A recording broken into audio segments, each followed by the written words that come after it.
What is going on, YouTubeverse? John Stanek from Johnny Radio here, bringing you another Top 5 on this glorious Top 5 Friday, and I'm so excited to be talking to you about one of my favorite artists of all time, Mr. David Bowie, and my personal favorite Top 5 albums of his. This was hard to whittle down, but I think I did it, so let's get right to it. At number 5...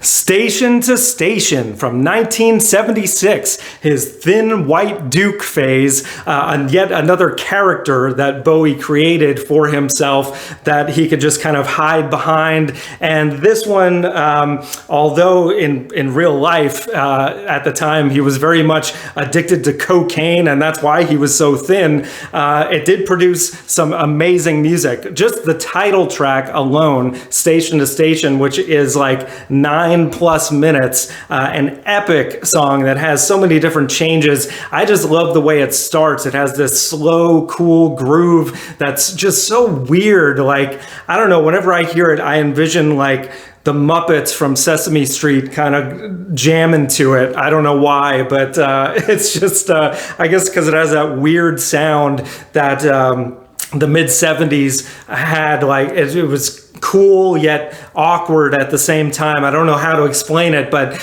you kind of get that vibe throughout the record. And then there's some really fun upbeat songs like TVC15 and Golden Years that you just want to put your teeth out like, yeah, groove along. And yeah, great record all around. So that's my number 5. Now at number 4,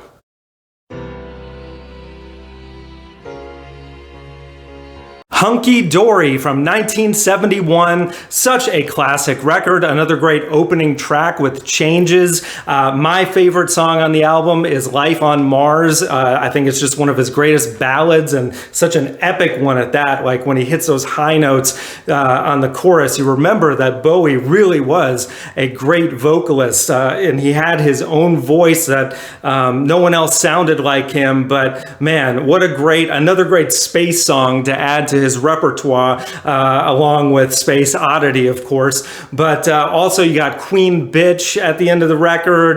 Just so many gems on this one that you gotta have it in your top 5. So that's at number 4. Now at number 3,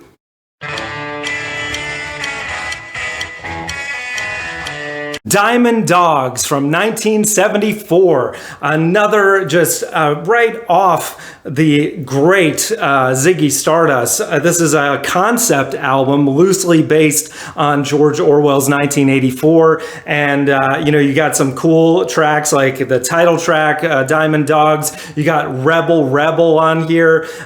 Sweet Thing is a really cool song that builds and builds, and I mean, just for Rebel Rebel alone, such an amazing guitar riff and a great rocker that you have to have in Bowie's catalog. But there's some really weird twists and turns toward the end of the album musically, but they do seem to fit the vibe of this kind of dark dystopian thing that's going on. The album cover is also kind of terrifying in a way, seeing Bowie as like a half-man dog thing.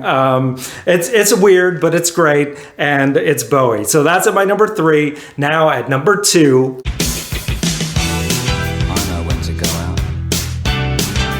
Let's Dance from 1983. This was Bowie going a bit commercial. Nile Rodgers produced the thing, and I love this album. A lot of you are probably going to be like, how could you have it so high on your Bowie top 5? But I mean, I revisit this thing a lot, from the title track Let's Dance to Modern Love, just two amazing songs of the 80s. Plus you got China Girl, which was a huge hit. You got Cat People, which was used to great effect in the film Inglourious Bastards. There's really not a weak song on this album. I think it's one of his best overall and one of his most fun and accessible. And yeah, that's my number 2. So now at number 1,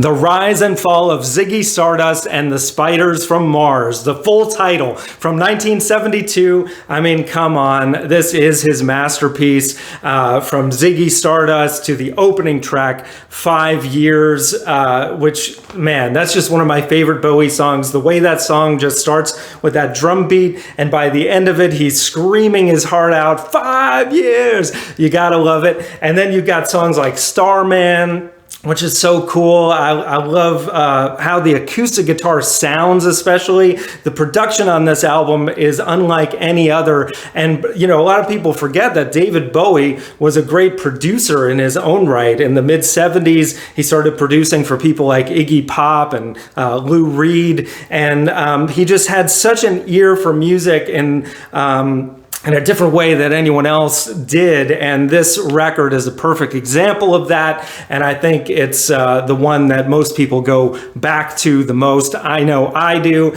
and yeah, man, David Bowie forever. So guys, let me know in the comments below, what do you think? What would your top 5 be? If you're so bold, leave me a top 10. I know there's so many great records. I mean, even his last record, Black Star, many people thought was a masterpiece. I thought it was great, but didn't quite make my top 5. Space Oddity also almost made my top 5. There were a lot of great ones to choose from, but this was it, folks. So let me know again what you think. Top 5s every Friday, album reviews, so much more. Thank you for watching, and as always, Viva la Vinyl. So guys, thanks so much for watching. Please like, subscribe, and be sure to ring the bell for notifications so you can always see great quality content like you're seeing on the screen right now.